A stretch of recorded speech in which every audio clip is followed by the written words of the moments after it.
Welcome to The Real Market with Chris Rising, the only podcast that brings the real estate conference panel to your headphones. You'll hear from superstars from every realm of commercial real estate, the biggest brokers, the most well-known architects, the largest investors, and the most visionary developers. We'll learn what they do, how they do it, and what drives their success. We'll discuss the latest trends across regional markets, capital flows, both national and global, and we'll explore technology's role in shaping all of them. We'll take a clear-eyed look at where we've been, where we are now, and what's to come.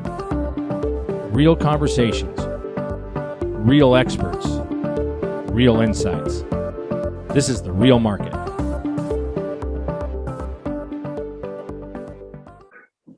Welcome to The Real Market. I'm really excited to have Jean Paul Wardy here with me today. Jean Paul has been in the retail side of the real estate business for his whole career. I mean, retail post-COVID, retail pre-COVID. We've heard things like it's dead and it's never coming back. And then we've watched other stores just, hit it out of the park and take on Amazon. So, Jean Paul, I'm really excited to have you on the podcast. Excited to hear about how you started, how you worked your way through things, and really go into depth about what's happening in retail. So, Jean Paul, welcome to The Real Market. Thank you very much, Chris. Super excited to be here. I'm a big fan of your podcast and just grateful to be here. Well, what I love about having you here is you've built your reputation. You're fairly well known within the circles of ICSC and Southern California real estate and Western U.S. real estate. However, one of the great things about having kids as they get older, you and I met on a bench watching our daughters play club volleyball. So it was a pretty cool way to meet you and get to know you and bring you here onto the podcast. So kind of a cool way we met, not at a cocktail party, but watching our daughters play volleyball. Yeah, you can't get much better than that. Well, why don't you tell the audience, tell us a little bit about yourself and a little bit about your company and what you're doing right now. And then we'll kind of weave our way through a whole story. But why don't you introduce yourself to the audience? I'll tell you how I got started in the retail business. My dad was a retailer, so I used to work for him during the summers. And I always loved the retail business. Being an actual retailer felt very passive to me. I always felt like you were waiting for the customer to come in. And my dad had a store in Fashion Island. So lunchtime, I used to walk around and I was really excited about seeing new stores and new things come about. And so when I was a sophomore in college, I got an internship for a company called Alexander Hagen, and they built a lot of grocery anchored centers. And I remember when I was interviewed, the person that interviewed me asked me a bunch of questions of all the things that, do you know how to do this, that, or the other? And I really didn't know how to do any of them, but I was fortunate enough to land an internship, and I never left. So I spent 9 years there. I met my business partner, Fred Browning. He and I have worked together now for 32 years. You can believe that. Wow. So it's been a great partnership. And he and I were there until the Alexander Hagen company went public. And at the time, in 1993, and then Lazar Fair came and bought a big chunk of the company and started taking it in a little bit of a different direction. So Fred and I really wanted to get back to the roots of developing retail. And so he and I left in 1998 and started our own company. And it was Fred and I and his assistant. And so at that time, we teamed up with Oak Tree Capital as a partner, and they were kind enough to fund our operation and help us get started. And so we were able to do that, and we built some great projects together. And then in 2004, we decided to, a lot of things aligned, and we looked for kind of a longer term capital source. So we teamed up with another institutional pension fund. So that was 18 years ago. So they've been our partner ever since. And we went from about 8 people at that time to about 160 today. And we've just been super fortunate to be in the markets we're in. So the company's in Oregon, Washington, Utah, Idaho, and California. And so just great markets to be in. Well, there's a lot to unwrap in everything you just said there, from how you go from being a young person in the business to, working at a company that goes public, which has its own things, and then leaving. I love our friends at Oak Tree, but I can imagine that after a couple of years, their cost of capital was wearing on you. So I can imagine that finding another capital source was probably a good thing. So let's kind of take all that, put it to the side, and just go back to what you were first talking about. You were your parents, your father was in retail. You grew up watching it. Wasn't that enough to say, why on earth would I ever want to own any retail? Well, it was enough. My mom was actually in retail as well, and she had a manufacturing business. But it was enough to, I think, understand that, I think retail is the lifeblood of so many of these projects. It's really what creates community. It creates a place for people to come and gather as families. And so, I think once you have that in your blood, it's super hard to let it go. And, whenever I'm traveling with the family or we're together, being able to see what's new and exciting in a community, whether it's, and you'll get a kick out of this. I mean, we're always traveling with the kids for a volleyball tournament or whatever, but you always want to see what's the best coffee shop in the market, what's the best grocery store, what's the most exciting, restaurants, because every community has its own distinct flavor and its own distinct, character. And so being able to see that, and how do we bring those kind of best of class operators into our projects? Yeah. So, but let me ask you this on a kind of a 30,000 foot looking down. Retail has gotten a lot of negative press, I would say. Up until recently, it was more negative than office, but clearly office is the more negative these days. But what would you say? Like, why would people have the impression that retail is negative? And then, what were those factors out there? But yet you've gone through the pandemic and things have gone very well for you. So why is there this overall generalization that retail is a negative thing, but yet the reality is you guys have been very successful? Well, I think if you look at, why there have been so much negative press around retail, you've had a lot of bankruptcies, you've had a lot of store closures, but in a lot of cases, those were, some of the larger retailers, they were bought by institutions that took on a lot of debt. The retail business for a long time has been perceived as a very steady business. So it was a business where you could, take a public company private, put a lot of debt on it. And if things went well, the investors could do very well. But if you look at a lot of the retailers that have gone bankrupt, a lot of it was capital structure. Toys R Us is a great example. They just took on too much debt and got into a downturn and didn't really have the flexibility to be able to weather it. And there's a lot of stories like that. And obviously the internet and sales, has had an impact. But I think if you look at this last year, post-COVID, a lot of our retailers have had the best years that they've ever had. So in markets like Southern California, Oregon, Washington, Utah, we're seeing a lot of sales that are better than pre-COVID levels. And I think what's really happened as well is for the consumer, being locked up for 18 months and saying, what would life be like without retail down the street that I can go and grab a coffee? And I mean, I think we're seeing that people really, there's a lot of pent up demand. People enjoy getting out and seeing their friends and taking their family to grab a scoop of ice cream or go to the movies or have dinner, or just walk down the street to Lululemon and buy a pair of yoga pants. What do you when someone thinks of Centercal, what should they be thinking? I know there's a lot of people who, you think of Rick Caruso, you think of the Americana, you think of Westfield, you think of how they're big, that were indoor and they've had to try to convert them to outdoor. What would be just in a couple of sentences, how you would describe the vision for what Centercal is trying to build? When you look at all the photos behind you there, what's that vision? What would you tell an investor? So I think we're very focused on delivering the right solution for a particular community. So we spend a lot of time in a community trying to figure out what's needed. We don't have a cookie cutter solution that we're going to take the same project to every market. And so we spend a lot of time trying to figure out who's going to be the best retail solution, what does the customer really want, and how do we bring that solution to the project. And so I think, are your projects only retail, or my understanding is you do You'll bring in a hotel if that's appropriate. You'll do some multifamily if that's appropriate. We feel, Chris, that having a great retail base is important because that's really what creates community. And then we add other components to it where we think we can add value to the overall project. Mm-hmm. So when you're looking at acquiring, are you trying to buy things that are entitled, or do you take entitlement risk? both. We've taken entitlement risk. We've been very successful in projects where we've done that.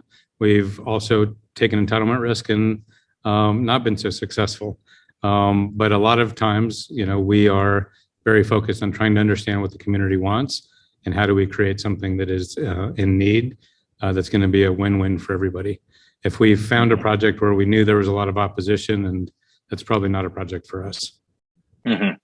So early on in your relationship with your capital, whether it was Oaktree or your current pension fund partner, you always had that box that you could do. You could buy land that was unentitled. Yes. How scary is that for you when you buy that land?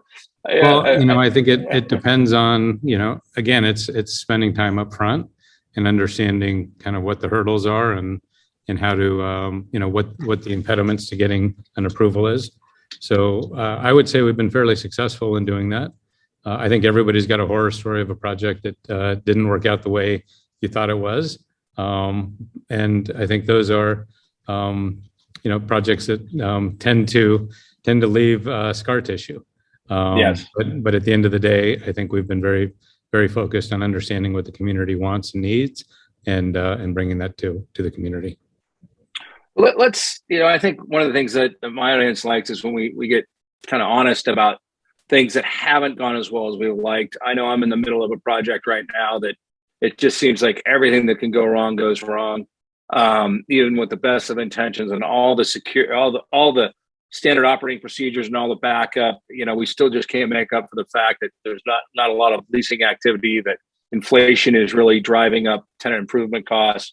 But when you look back at your career, what's the gut punch? You don't have to get too specific on what the deal name is and all that, but what's the gut punch that you kind of look back with that created that scar tissue?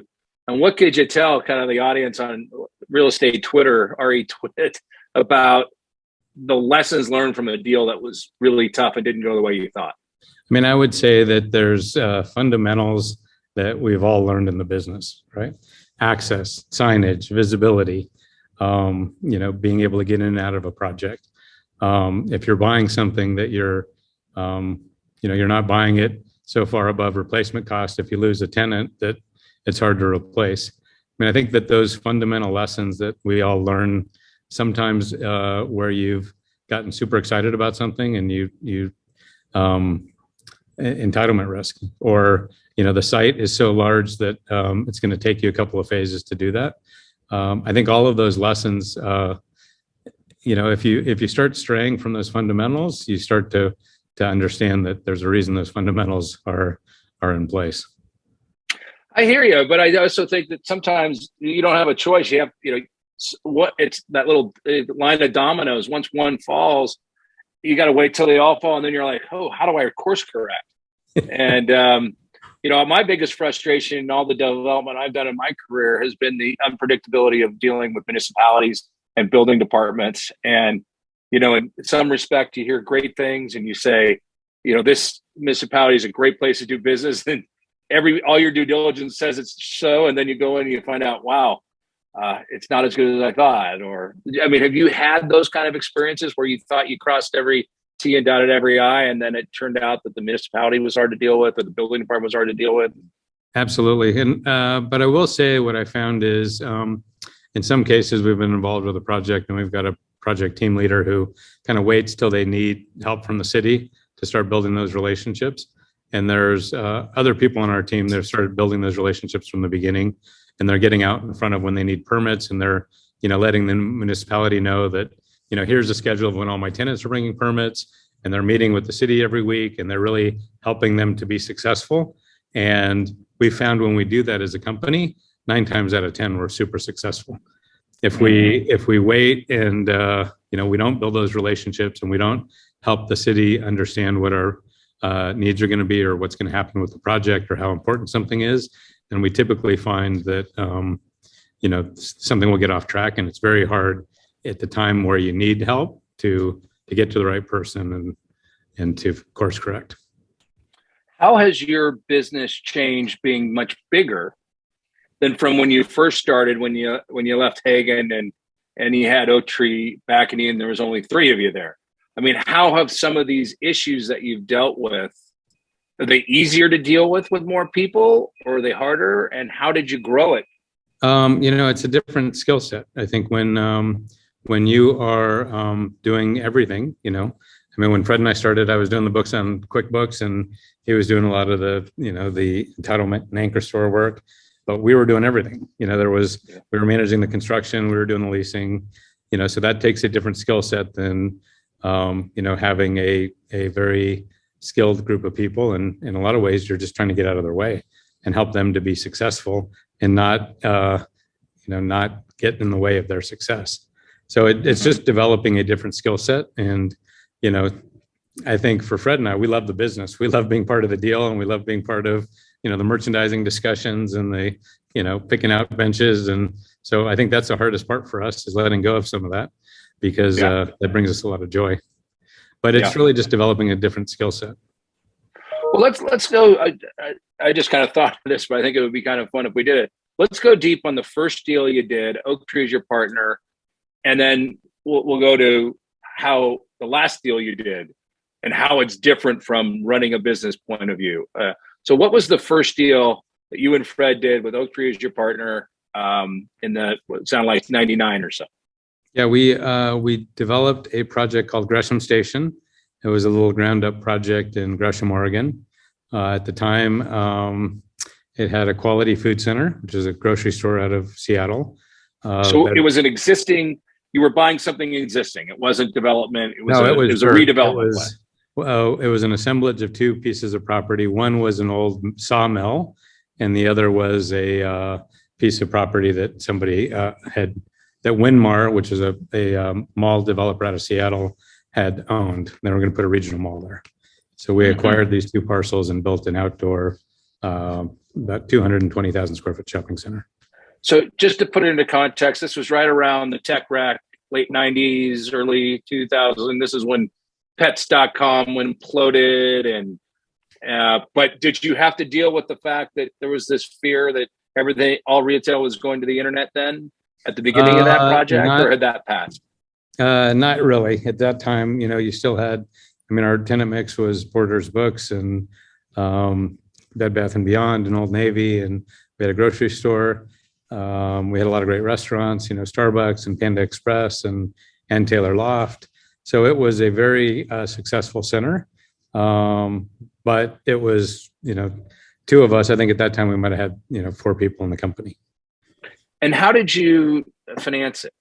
Did you guys put traditional bank financing on it, or?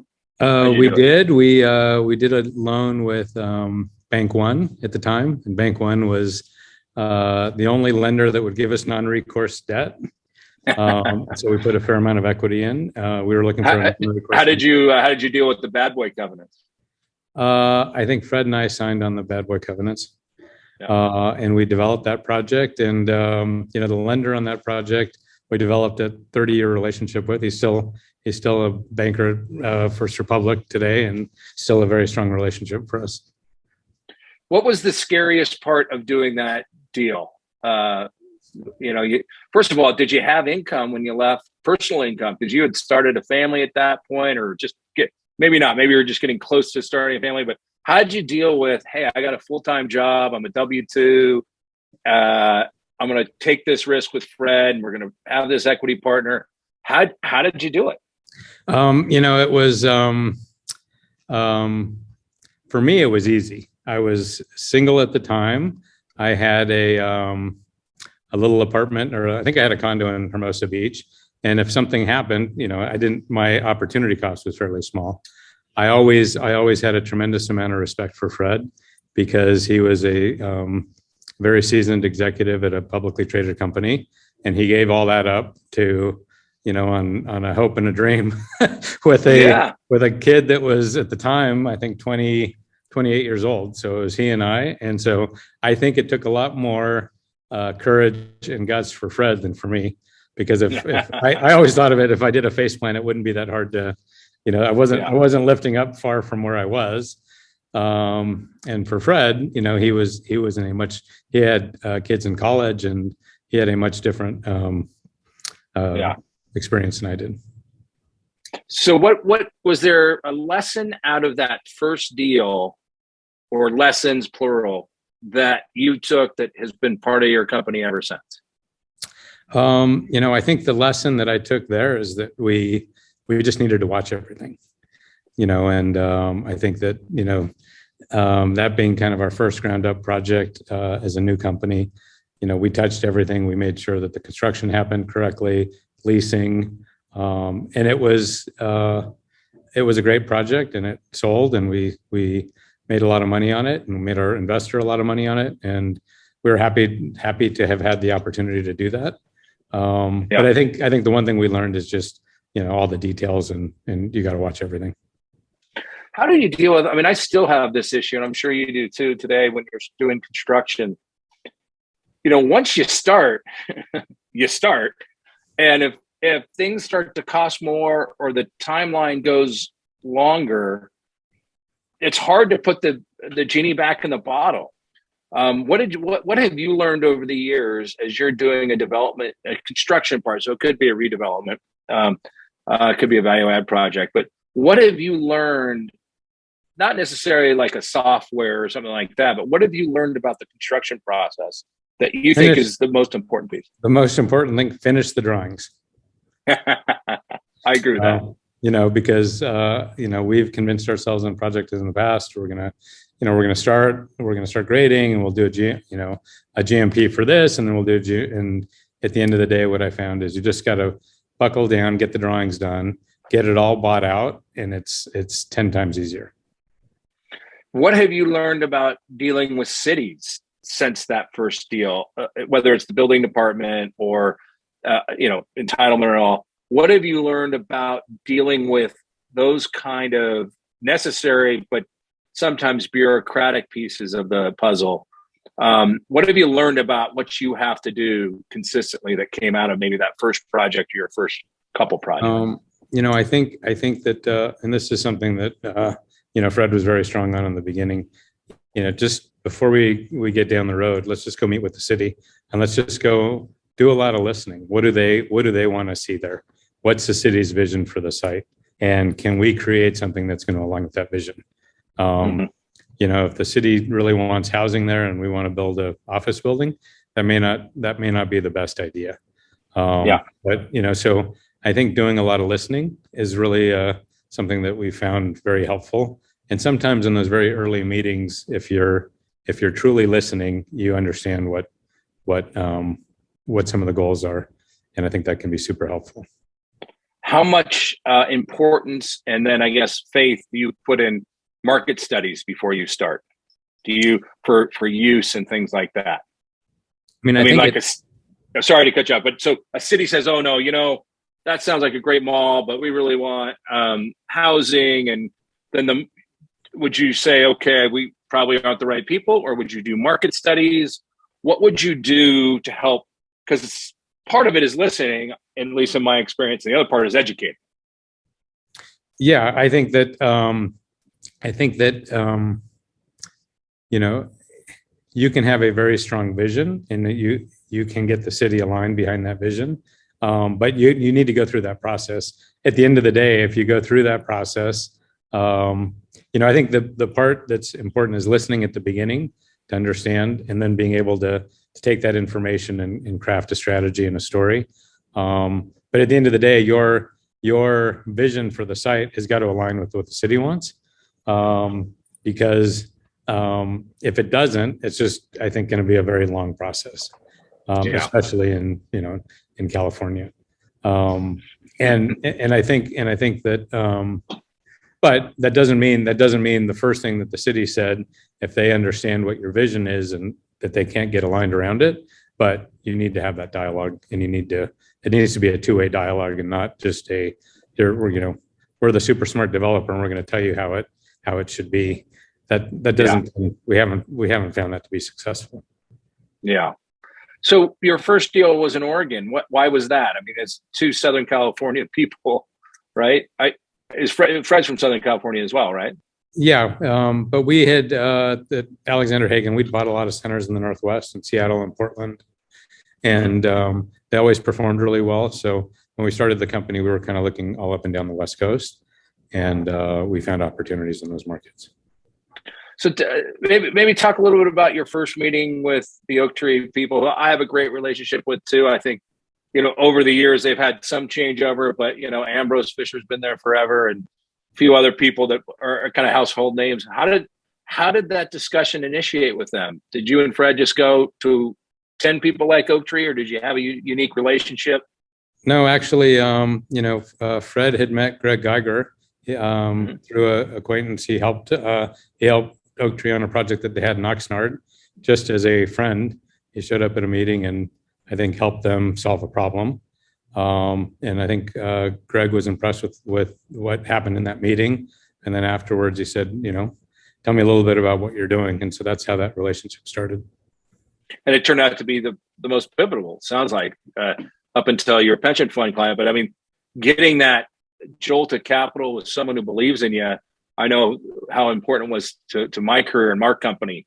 So sounds like it was with Oak Tree as well for you. Oh, for sure. I think if I look back at my career, and hopefully I got a long ways to go, but there's been, 3 relationships that have really changed the direction of what happened, meeting Fred, meeting Greg and the Oak Tree team, and meeting our current partner.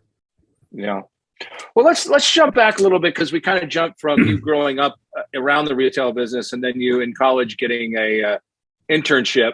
But talk about, so when you went to USC, which has a wonderful business school and a wonderful real estate school, did you go to USC and go into the undergraduate program in Marshall for business, or were you more of like humanities and Bachelor of Arts type background? I was in the Marshall School. When I was in school after my sophomore year, I was working 3 days a week and going to school 2 days a week. And I think that was the best gift that I could get, because it gave me it gave meaning to my schoolwork. And so at the time I was working for Hagen, and they owned Baldwin Hills Crenshaw Plaza, and that little project. Oh God, yeah. They had that little project getting built. It's a grocery store and a little retail building next to it. So that little retail building was mine. And I was like so proud of it. I used to ditch school to go to my job site meetings.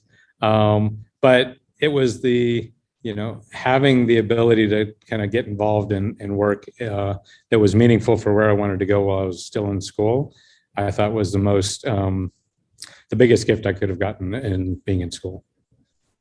So during that time when you're in school and just right after you graduate, did you learn more from the books, or did you learn more from just being around people who are in the business and absorbing? I think that it was synergistic between the two. Because I think if I just would have gone to school and I wouldn't have taken any finance classes, or I wouldn't have taken any of, I would have been missing something. And I think if I just would have stayed in school and waited till I graduated, I think I would have missed something as well. So I thought it was just an unbelievable experience to be able to do both at the same time. What were the classes at USC that you thought were most, or that you feel were most instrumental to your growth? So when I was there, they had an undergraduate real estate program that was like 25 kids, and you had to apply to it, which had like finance classes, had some construction engineering classes. So I did that emphasis, and I loved it. I thought it was, I really liked the finance classes. And then I took an undergraduate emphasis in the entrepreneur school, which I also thought was amazing. Well, what about that? What was kind of just the general pitch of that class that was so impactful to you? So it was the only class I went to at SC where if you didn't get there 15 minutes early, you didn't get a seat because everybody went to the classes. They had unbelievable speakers. You did a series of business plans. That was basically your project for the semester. And what I really liked about that is everybody in the program was very aggressive. They all wanted to be there. They were all excited to be there. They all had big aspirations of starting their own business. And so it was just it was a very interesting group of people, and everybody was focused on wanting to do something with their lives. And I thought that was interesting. I bet. So when you went to Hagen, were there people there that taught you as much about what you didn't want to be as a pro as what you wanted to be? You know, that old thing, and sometimes your best mentors are the ones that you say, I don't want to be like that person. Or did you just fit in right with Fred and you're like, I'm just going to emulate what he does? So Fred was like one click away from Mr. Hagen, and I was in the basement. So I didn't really get to work with Fred until much later. And I think that what I found at Hagen was, it was a relatively small company, and it was a company that allowed you to take on things if you wanted to take them on. And so I loved the ability to do that. You know, the company had bought they bought 26 Gemco stores, and they all had gas stations that were leaking. And it was like the project that nobody wanted. And so it's like one of those. And so I ended up getting involved in that because I wanted to learn. And so, and there were a lot of projects like that if you wanted to get involved, you could just take it on and learn. And so it was a great place for me to learn. Well, I'd love to tell you, I have no idea what it's like to have a site that has a fuel tank that leaks, but unfortunately I do. And they are not fun. And, they take a long time, and there's lots of levels of approval. I would have thought you could still be dealing with some of those. I think they are. I think that whoever owns those sites probably still is. Yeah, that's amazing. So at what point when you were doing the Hagen stuff, did you find you were working on some of the gas stations, but when did you find yourself back? And everybody, I think, in my experience, has their first this was my first development that I was a part of. And that's different than fixing problems of an existing asset. What was the first kind of pure development play that you got involved in? I think at Hagen, I'm trying to think, a lot of the projects were, at that time, the company had just gone public. So most of the things that I was working on were acquisitions. So we were buying a lot of centers. We probably bought, 20 centers in between Seattle and Portland.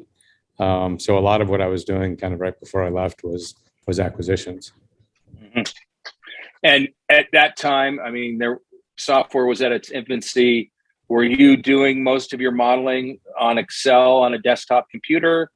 Yeah, it was all Excel. I mean, Argus was just coming into its own, but most of the projects we were looking at, we had built a kind of an in-house Excel model. And they were all very desktop based, right? This is before the laptop really allowed some mobility, and obviously way before iPhones and iPads. So a lot of late nights running numbers and hoping that saved correctly. I remember those days. Did myself formula save, hit save. A lot of that.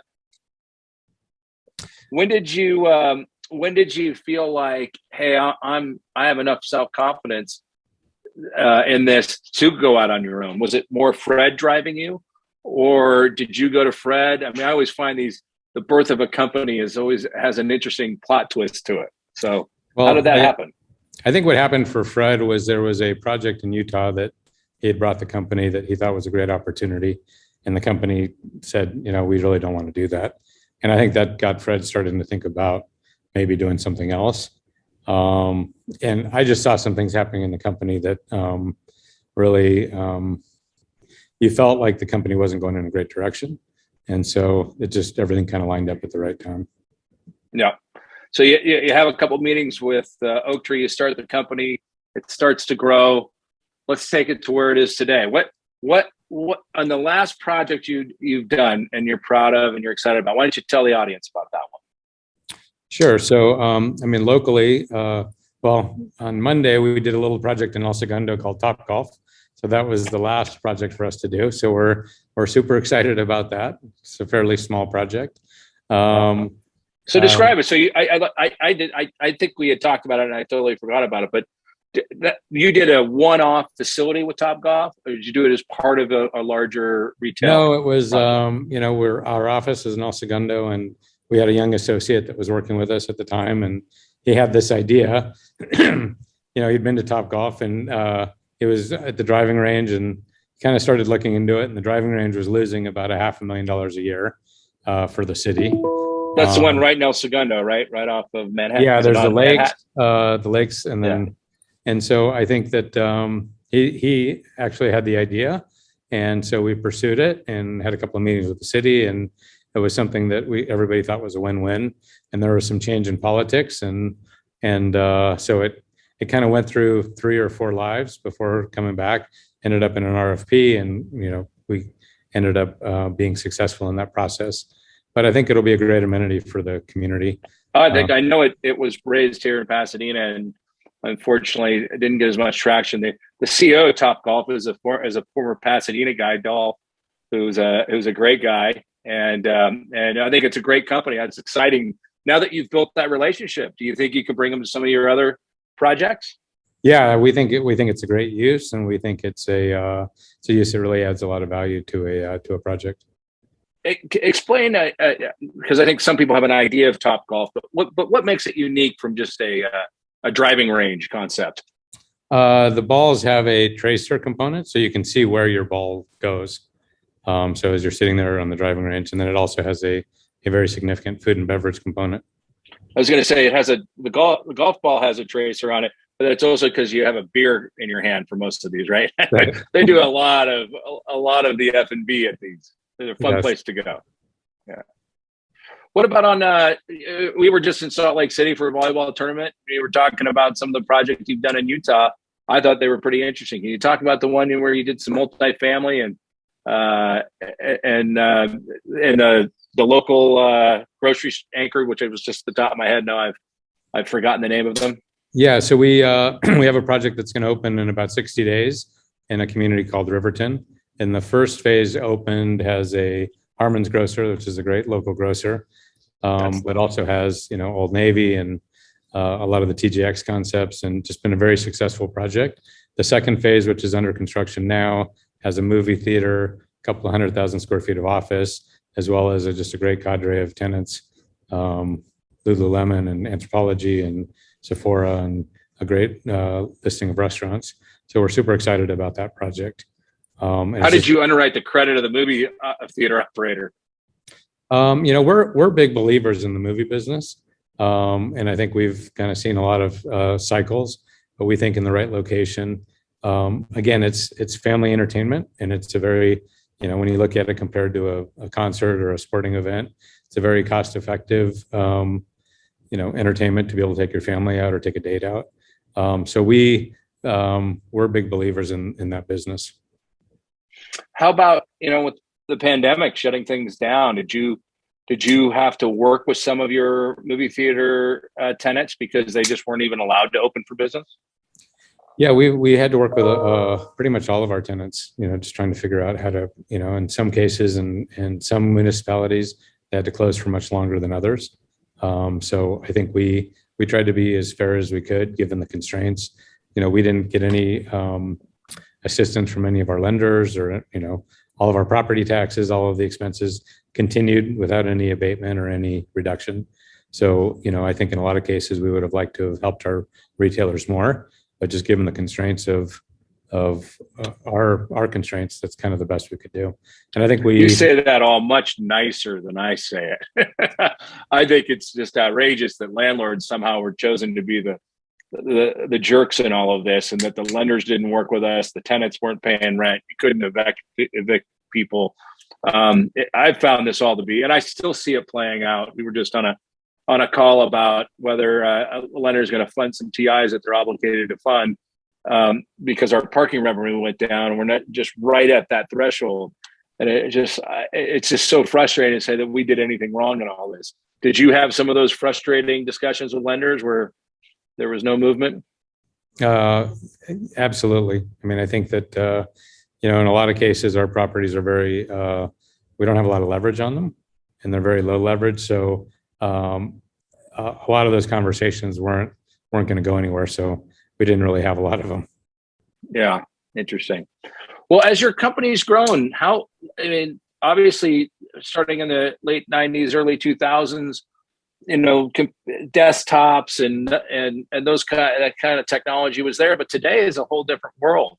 How has your company evolved in using technology? Do you guys use Microsoft? Do you use Office as kind of the background, or you use Google? How have you built the technology piece of your business?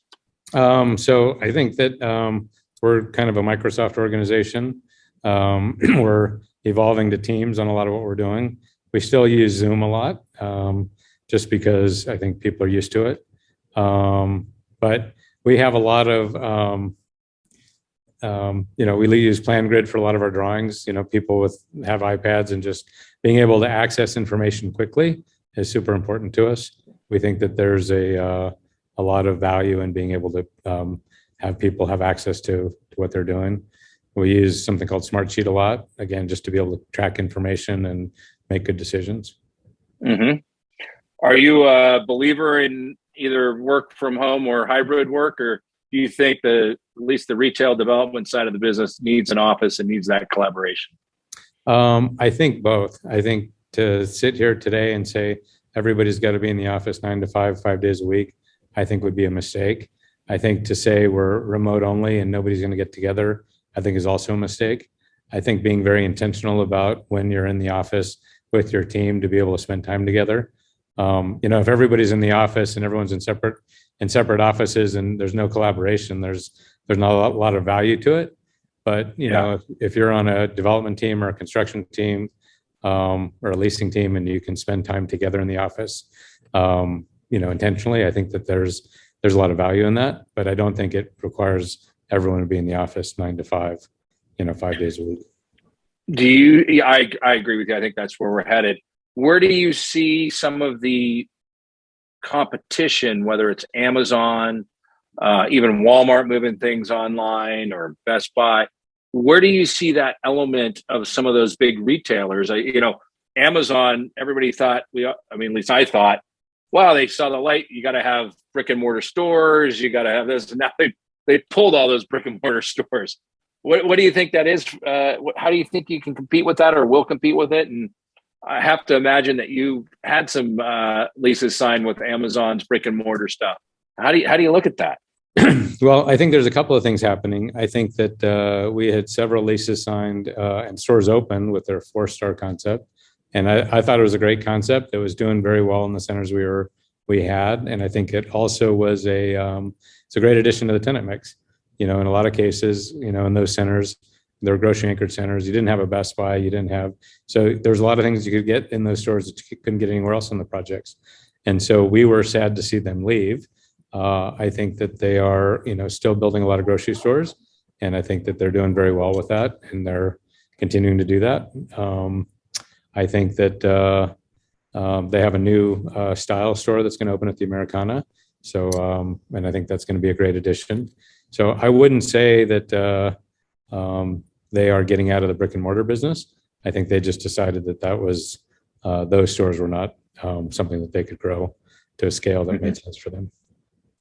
Well, they certainly don't seem to have, their history as a company, with the idea they don't think it's working, they have no problem saying it didn't work and taking the loss. I think we discussed this too. I had Jim Dallavue on, and he talked, who's somewhat of a competitor of yours, but they do a lot with some of those Amazon stores that are designed for the grab and go and things like that. Just the amount of TIs, tenant improvements, that the Amazons of the world are putting in with technology is amazing to me. Would make me think that tenants are stickier today than maybe in the past because of their need for the technology. Is that a true statement? Or outside of Amazon being willing to take a loss, are you finding your tenants, the retail tenants, putting significant technology and things like into their stores such that they're stickier as a tenant? I think it's probably no different than it's ever been. If it's a successful store for them, they're going to stay and prosper. If the store's not working for them, I think it's just not working for them, and and they're probably, if they've invested a little more in technology, it's probably not going to make the difference between whether they stay or go. Mm-hmm. Interesting. What has been your most surprising tenant in your years in business that you felt you got blindsided on of them basically not paying rent and moving out? I'm not saying the whole company goes bankrupt, maybe that's it, but do you have a story around oh my God, I can't believe they just closed their store? That's a good question. I think we were surprised by Toys R Us.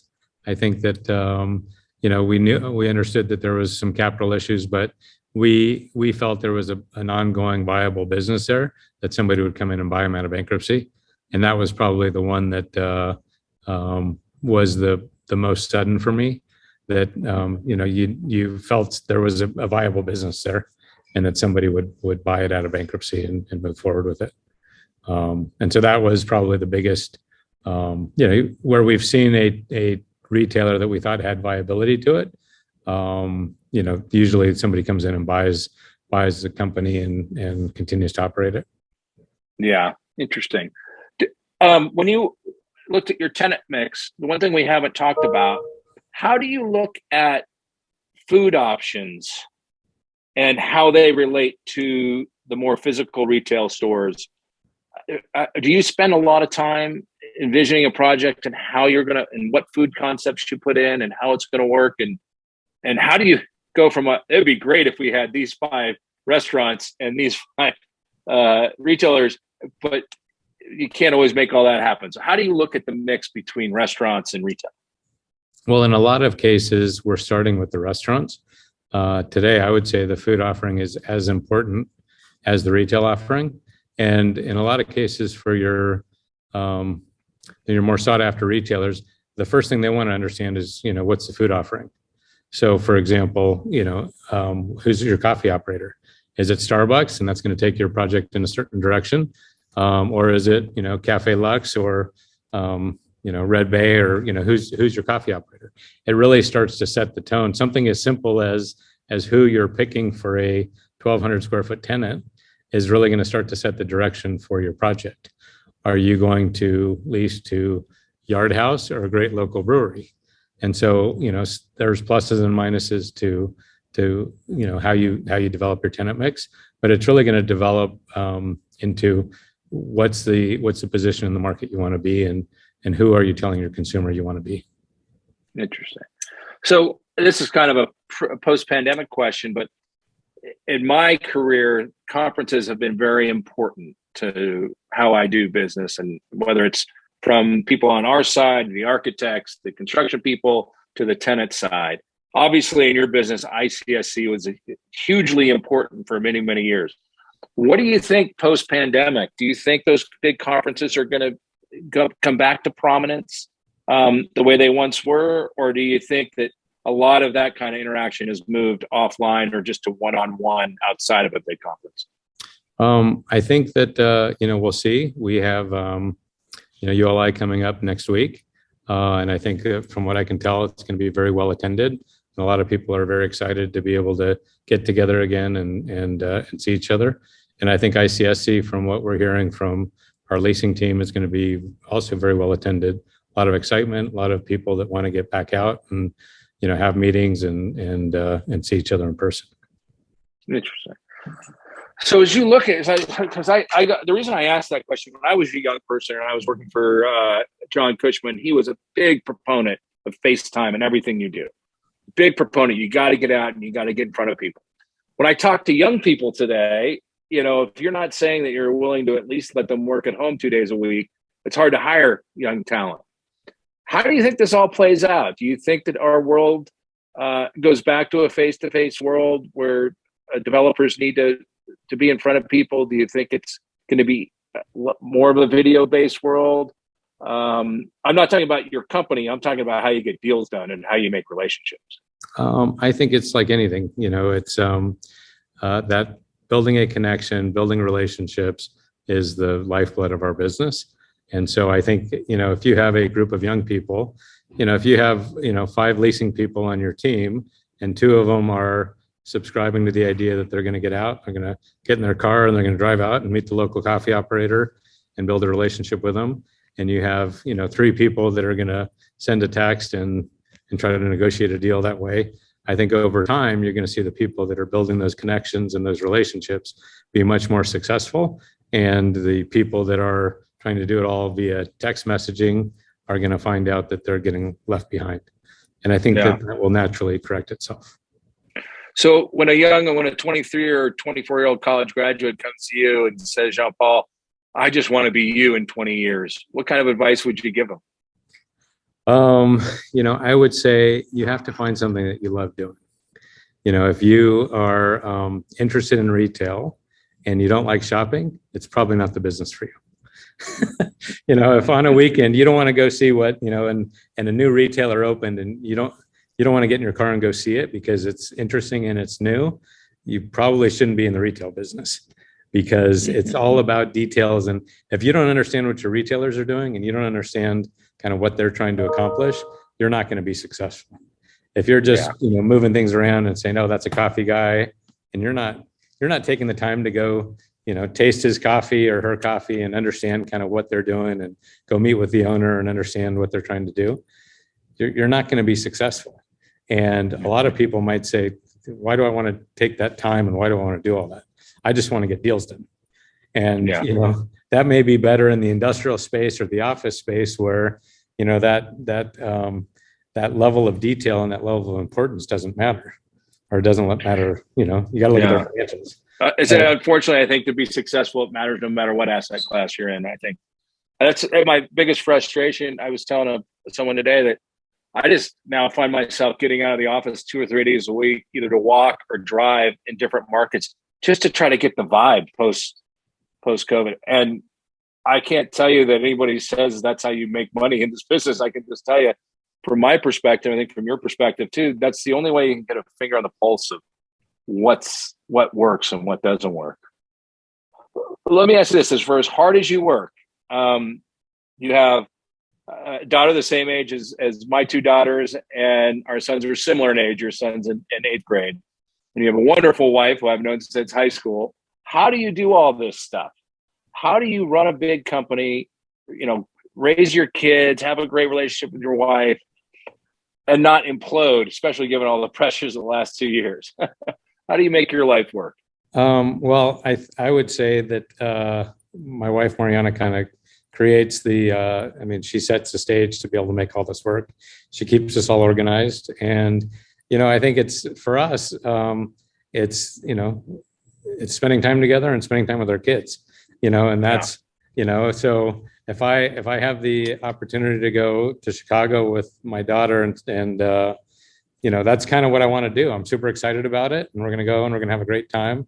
If I can go to, one of the tournaments with my son on a Saturday morning, I don't have a golf game, so I'm not I'm not competing with that, but we have a lot of fun as a family. And I think I will say that my poor kids get dragged out to see a lot of retail. If we're traveling or we're somewhere, they will come with me, and Mariana will come with me, and they provide a lot of insight. When you see things through, your wife's eyes, or your kids' eyes, they're part of our consumer set. And so I think being able to see things together is super important. And they're very patient, in terms of understanding that, all of this takes a lot of effort. Yeah, that's great. Well, as you look at your career and where you're at today, you're still a young guy. About my age, I consider myself still a young guy in the business. What do you think, if you had to make some predictions about the future of retail development and retail projects, how do you think they're going to evolve and change over the next, just say, 5 or 10 years? I think that the one thing that is for certain is customers' taste continues to evolve and change. And they become, it's just a reflection of how they live their lives. And so I think what I think is really interesting is, as people spend more and more time on devices, they're really looking for outlets that don't include any of that. So if you're a 15-year-old kid and you're always on a phone, or you want to get out and you want to see things and you want to spend time with others. I think our business is really evolving to a retail driven, but most of the projects we're doing now have residential. Land cost is becoming so expensive. It's hard to build a ground up retail project that's strictly retail today, unless you're far outside the ring of where the population is. So most of our projects have a mixed use component to them. We're super excited about that because adding that vibrancy of residential, helps the retail. Having a Whole Foods or a Trader Joe's on the ground floor, helps the apartments. So we're super excited about the projects we're working on. But I think that I don't feel that retail is going away anytime soon, and I don't think physical space is going away anytime soon. It's really too convenient. Yeah, and how do you see like the Instacarts of the world and the Uber Eats? I mean, is that just going to be an ancillary component, or do you think you're going to start building things that make it easier for those delivery services to access those stores to bring things to people's home? Basically, do you look at Instacart and Uber Eats as the enemy, or are you gonna try to make them part of the business? No, we think all of those additional revenue sources for our retailers, help sustain them and help them be successful. And we're going to do everything we can as a landlord to help them be successful. So if that means we're going to add, drive-up lanes, we're going to add outdoor seating areas, we're going to add, delivery pull-up windows. I mean, whatever it takes to support our end customer, which is a consumer, and our retail customers, we're going to work really hard to be ahead of that curve and to support them. That's great. Well, as we wrap up here, I do have to ask you one question that I think about. So when I grew up, and you grew up, but when I grew up, I remember specifically going to the Glendale Galleria and the Sherman Oaks Galleria. Do you think the indoor mall has died and is never coming back? Has the outdoor experiential mall, is that kind of, or retail experience, is that the future? What do you think about that? Well, I think there are some enclosed regional malls that will always be successful. South Coast Plaza is not going away anytime soon.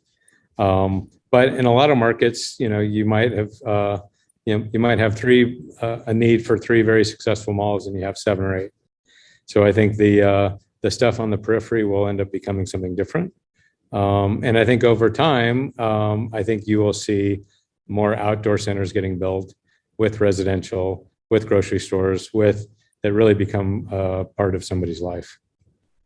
And if I could ask you one last question, what's the biggest challenge that you see for retail developers in the West? Because I mean, it'd be easy if I said California, we'd have a long list of things, but just what do you think the biggest challenge is going to be for your company and companies like yours going forward? I mean, I think in the short term, it's really construction costs. Yeah, it's really lots of construction. Are you concerned about interest rates as well, or is it just more the inflation of construction costs? I think that of course we're worried about interest rates, but I think if we can get costs under control, we can support a little bit higher interest rate in terms of our construction costs. Yeah. But right now we're just seeing a lot of escalation in construction that's very hard to predict and is creating opportunities that just are hard to deal with. Yeah, I think you hit it on the head. I think until we can get a grasp on if inflation stabilizing or going down, or is it still going on, it's just all over the place. And I found that it's not even within one particular, it's all over the place within particular things that we buy, whether it's steel, cement, or drywall. It's not like everything is skyrocketed, but some has and some hasn't. So to me, that's, I would say, the number one thing we got to deal with over the next year is getting a better understanding of what the inflation costs are going to be. Yeah. Well, this has been a great conversation. I was so excited to have you on. It's not a world I spend a lot of time in, other than to shop myself. And I feel like I've learned a lot. So hopefully the audience has too. So Jean Paul, thank you so much. And let's have the Sunshine Club come on with a bid this weekend in Chicago. Thank you very much, Chris. Have a great rest of your afternoon. All right. You too. Thanks, buddy. And please don't forget to follow us. We'd really appreciate it if you subscribe to the podcast. You can do that on Apple iTunes or any of the other podcasting services. It's The Real Market with Chris Rising. And follow us on Twitter at Chris Rising or at RisingRP. And please follow our blog, chrisrising.com or risingrp.com. Thanks so much. This episode of The Real Market is brought to you by Rising Investor Platform. The platform provides accredited investors with exclusive real estate investment opportunities on a deal-by-deal basis across various asset classes, including office, industrial, hospitality, multifamily, and data. The platform also provides an inside look at deals in our pipeline while giving investors the chance to indicate interest before it's too late. We recently funded our acquisition of 9320 Telstar, a mixed-use office industrial property in El Monte, California, using our investor platform. To learn more about how accredited investors can join the Rising Investor Platform, please visit risinginvestorplatform.com.